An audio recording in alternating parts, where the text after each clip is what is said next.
आज मुझे दुख होता है, भाई भाई को लड़वाया जा रहा है। राजनीति के दौर पर संगठन संगठन से लड़ रहा है। क्या प्रधानमंत्री मोदी जी को इन कामों के लिए बनाया गया था? आज जिन मानव अधिकार आयोग की हम बात करते हैं वो श्री गुरु तेग बहादुर जी का बनाया हुआ है। कि जो तानाशाह सरकारें हैं टस से मस नहीं हो रही, लेकिन मेरे अन्नदाता इस देश का भविष्य अगर आज यहाँ बैठा हुआ है तो वो हर दिन मजबूत हो रहा है। चाहे आंधी आए, चाहे तूफान आए, लेकिन मेरा किसान भाई आज डटा हुआ है। आज मैं कहना चाहती हूँ हमारे देश का अगर पीएम बने तो वो एक किसान का बेटा बने, क्योंकि उसने धूप में भी रह के देखा हुआ है, उसने बारिश में भी रह के देखा हुआ है।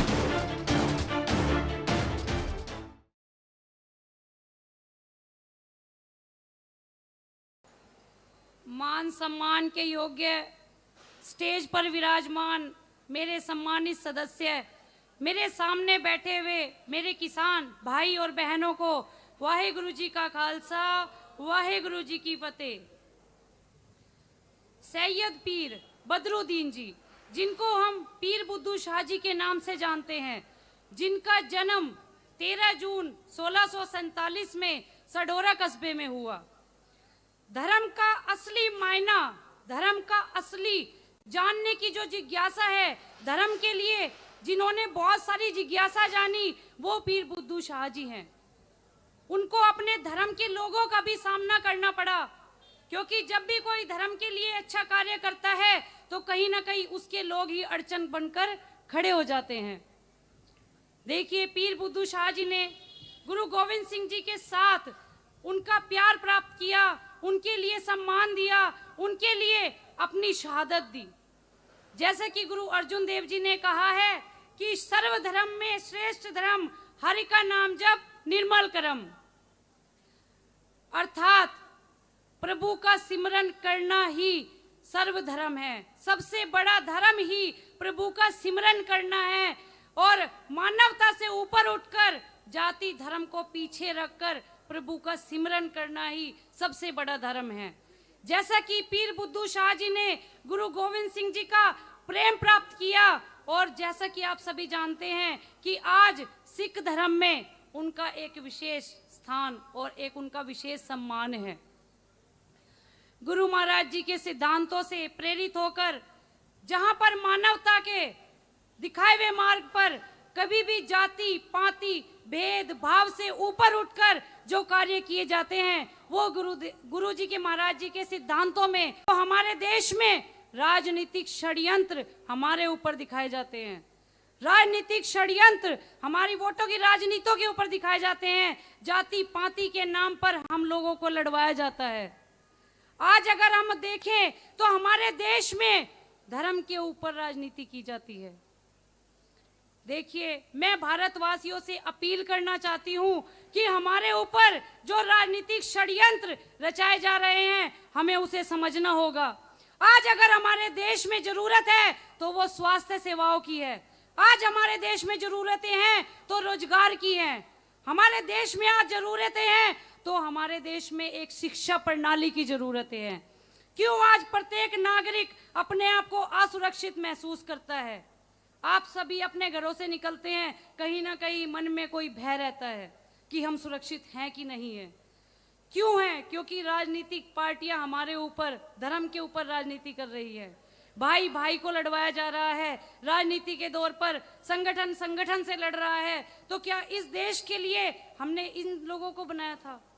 क्या प्रधानमंत्री मोदी जी को इन कामों के लिए बनाया गया था? नहीं। आज हमारे देश में बहुत एक दयनीय स्थिति खड़ी होकर हमारे सामने है। आज मुझे दुख होता है कि मेरे किसान भाई आज यहाँ पर बैठे हुए हैं, अपने मानव अधिकारों की रक्षा के लिए यहाँ इस पंडाल में बैठे हुए हैं। इनको क्या जरूरत है यहाँ बैठने की? देखिए, आज चाहे आंधी हो, चाहे तूफान हो, मेरे किसान भाई आज यहाँ बैठे हुए हैं। मानव अधिकारों की रक्षा के लिए श्री गुरु तेग बहादुर जी ने शहादतें दी।